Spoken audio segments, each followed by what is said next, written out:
It's been called uplifting, heartbreaking, and powerful, and thought-provoking too. Moving theater that deserves to be seen by the Journal News. Elaine Del Valle. See, it's different up there, Del Valle.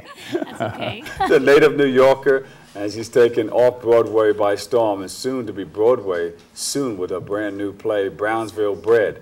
Now here to share her incredible journey and more on this award-winning play, it's Elaine Del Valle. Thank you so much for having me, Bob. Thank you. So Brownsville, Brooklyn, with the fantastic boxers, Mike Tyson, that's right, and Biggs, and all those guys. And that was during the time that I was actually growing up, and that's what the story is about. Oh, it's okay. about my life growing up from the ages 11 to 17. Yes. All the milestones in my life that formed me to who I was. Tell us a little bit about that. Well, in a Latino family, it's always, you know, becoming a señorita is a milestone. And then, you know, if you're from a broken home, it's from the time that your parents separate and learning about who you are as being a Latina. I mean, everyone, whether you're Latina or African American, whatever you are, I don't think you ever feel comfortable in your own skin growing up. Yeah. And this show really highlights that from my perspective as a child. One-parent household or both parents? It was two in the beginning, and then it turned to one. Yeah. How did that make you feel when that happened? How old were you? I was 11 years old when my dad left, but my dad was like most girls, their dad is their hero. Yeah. So my father was a musician, he was a baseball player, he was just an amazing person. Yeah, he was the man about town. Yeah. So for a hero to leave the family, that's what really, within the first 10 minutes, the father leaves the family, and that's what really incites the entire play. Yeah. And how did that affect you? In real life and then as you play it back in the play? And as I play it back in the play, what it does for me is it creates a moment of rebellion where, you know, I'm from a Latina household and I'm listening to salsa, and even though I don't like listening to salsa, so I tell my father, please, Papi, play something in English. So he did. He bought the Spanish version of Lady, the Kenny Rogers song. Yeah. So, and he bought a whole bunch of English songs, but salsa versions. Yes. So as much as I hated that and loved it at the same time, when he left, I was just, at that time is when rap really came out. And Run DMC was on, you know, I mean, Rapper's Delight and Run DMC. So when I got angry at my father, I turned to hip hop, of course, which is what everybody should do. And very loud, and that's who I became. I thought I was going to become a rap star. Yeah. And I would write poems growing up. And interesting you said that, poems. I wrote a rap for WBLS back in the day. And Frankie Crockett, then on the air, thought it, and I told Cool Clyde, he said, oh, you know, he doesn't know anything about rap. I want to hear it. I wrote him a rap. He thought it was a poem and said, this kid Bobby Lee from Queensbridge wrote a poem. I'm going to read it right after these commercials after this. And he came back and read it as a poem. And it was a jingle about, a rap about WBLS. And he read it as a poem, but not as a rap? Same thing, poetry, rap. In my play, I actually, you know, the different milestones, other things that I go through is actually the first love. And, you know, when you're in love, how you feel, you know, somebody pitched a tent up inside your head and they're camping out up in there, you know? Yeah. So when heartbreak takes over, that's when I talk about, you know, what you do when you're in heartbreak. And one of the things that you do is you write poetry. But in my case, that poetry turns into some really cool rap songs after like a month, you know, when you feel better. Well, we got to see this. So is replaying this or reacting this, is it sort of like therapy for you? No. I mean, going through the breakup of the mother and father? No, I don't think so at all. What I think is... So you got over that a long time ago? I think, well, I still reflect because now as a writer, I'm also looking at the lines and seeing, you know, what else I can find as a professional actor, pulling them out, and as a writer, how I can make it tighter and better. Yes. So for me, I feel like what this is a celebration of people who are not represented on television, in films, people who are forgotten, people who on paper look like, you know, they don't deserve a chance to be heard.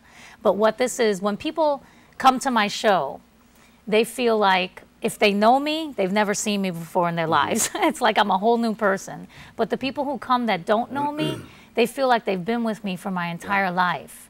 They kiss me at the end of the show. They want to hug me. They want to wish me well. And that's really the character that they're loving. They're loving. I see why. I mean, go ahead. Well, you know, everything that it represents. I don't want to take up too much of your segment here. Go ahead. So tell us about your fantastic reviews that you're getting. Oh, boy. How does it feel to reach that level of success? Well, I have to say, I started this show, it was just out of frustration. I started writing out of a frustration to have something that really spoke to me as an actor, because there's nothing out there. You know, I mean, the closest thing that we have right now is the mother effer with the hat on. You know, when I saw that, when people see that, they say, oh, it kind of reminds me of your show. Not the themes of it, I felt but the language. saying, I had to do the voice to that on the radio. Oh, the mother effer with the hat? Yeah. Well, you have to say it like that. I wanted to say the real thing a couple times. Of course. We all want to. Yeah. And, you know, you whispered the mother with the hat on. But seeing that, when people describe my show, when they see that, they say, oh, it really reminds me of your show. So that's a really great notion that the language is there representing people who aren't normally represented in this entertainment industry of ours. I'm going to bring you out. Would you like to perform a little piece of the show? I wasn't prepared, but if you want to, I mean, you know, I mean, my set's not here, but you know what? I'm going to jump into character without the outfits and all that stuff? It's only one outfit, you know, one woman show. It's like a pair of jeans, a pair of sneakers, and a black T-shirt. See, so should be easy. You can do it right from your seat if you want. Just a little piece. Of course. It's up to you. I don't know what I'm going to do yet, though. It's okay. We'll keep going. Okay, I'll tell you how Mommy told me how to get to the train station. Okay, good. Okay, my mother used to tell me. He told me that I had to bring something to the train station for my sister, because my sister wasn't around to bring it. So my mother then had to give me directions to the train station. And I said, Mom, you know, Mommy, I really don't want to go over there. Why can't you make my two brothers go?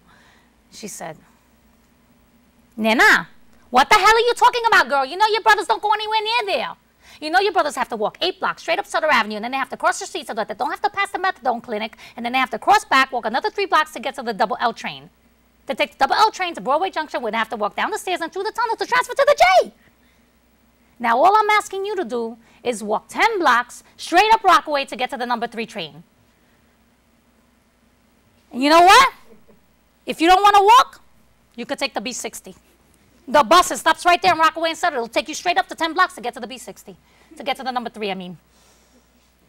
All right, but you know what? By the time you get done waiting for the B60 to take you to the number 3, you may as well have walked it. So you know what? Walk. It's exercise. Give her a big hand, y'all. There you go. Thank you, thank you. Jumped into character right there, got deep into it. Good, good. Well, when the New York Times says from girlhood trials to onstage triumph, that really helps you to feel like you're doing something well, you know, so. And you've received a lot of awards. Tell us about some of the awards that you received. Like I said, when I first started doing the show, when I first started writing it, it was out of frustration for not having characters that depict me. So I got it on its feet during festivals, which is what most young writers do. And I joined this festival that had 80 other plays in it. And a lot of them had multiple characters from, you know, New York is the mecca of entertainment. So they have a ton of people from all different places. And I won every category. Wow. Best actress, best writer, best director, best performance, best show, best everything. I see Broadway coming. Yeah. And then I joined another festival that was all solo performers. And I thought, wow, like, this is going to be, you know, hard for me because now I'm pretty much on the same playing field. Right, right. And then I won again. See that? So then I started self-producing downtown at a place called the New Yorican Poets Cafe. Yes, yes, I know it well. It's been around for 37 years, and I had the most successful run in the history of the Poets Cafe. Wow, give another big round of applause, everybody! And it's so great because what it is, feels good, that's from people who see it, and then they say, I want to bring somebody else to it. And that's what feels so great, that they want to share it, because what it is, it's a bonding experience. It's not just for Latinos, it's for everyone. So while I was at the New Yorican Poets Cafe, I got seen by my now director and producer, Pamela Mola-Karaman. And she brought me up and she produced me up at a theater in Westchester called the Schoolhouse Theater. And that's where we can see it now? No. Okay. I did a run there in October of last year. That's where all the reviews came from. It was amazing. But even before I took stage, she came to me, to my dressing room, and she said, listen, I want to talk to you. I want to let you know that I don't care what the reviews are. I don't care if anybody comes to this show. I want to take you off Broadway. Mm-hmm. And that's where we are now. She probably found out about the reviews before she stepped into your room. So no, definitely not. But so now we're going to be, I'm being produced at the 59E59 theaters in Manhattan. Oh, beautiful. Which is a huge, beautiful, great theater. And I just feel so blessed to be there. They How long offer are you so gonna much be there? support. 3 weeks. It's a limited engagement, but we're hoping that with the right people getting there, and we know that the right people are going to get there, that it'll move further. I already got a book deal from the play. Yes. Look at that. Yes. So where can we find more information about this? BrownsvilleBred.com. BrownsvilleBred.com. Yeah, bread like B-R-E-D. Yes, yes. Not the bread, the bun. Now, you grew up there, but you live in the Bronx now? No, I live in Manhattan now. Okay, what does the Bronx have to do with it? The Bronx has nothing to do with it, but I have but it's to going to say, be up to you. my husband's from the Bronx, there but you I don't go. hold it against him. Yeah. What I feel like Brownsville is actually a representation of any neighborhood like that. I got you. Yeah. So the Bronx, you know, Brownsville, some places. Like the South Bronx, because Right. you mentioned some things about the South Bronx, and Oh, your mother absolutely. sent you to the bus. Yes. That was in the Bronx, the South No, Bronx. that was in Brownsville. When my mother sent me okay. to the bus and to the train, it was in Brownsville. But the experience of growing up in a neighborhood like Brownsville, like in the Bronx. Yeah. Every neighborhood can identify with, every borough Exactly. can identify with that. And thankfully, you don't have to be from Brownsville. You don't have to be Latino. You don't have to be anything to love this show. Elaine Del Valle in the house. That's a professional actor's name, too. You're going to go far. I was Looking forward born to with it, Broadway? baby. I'm looking forward to anything that life has to offer.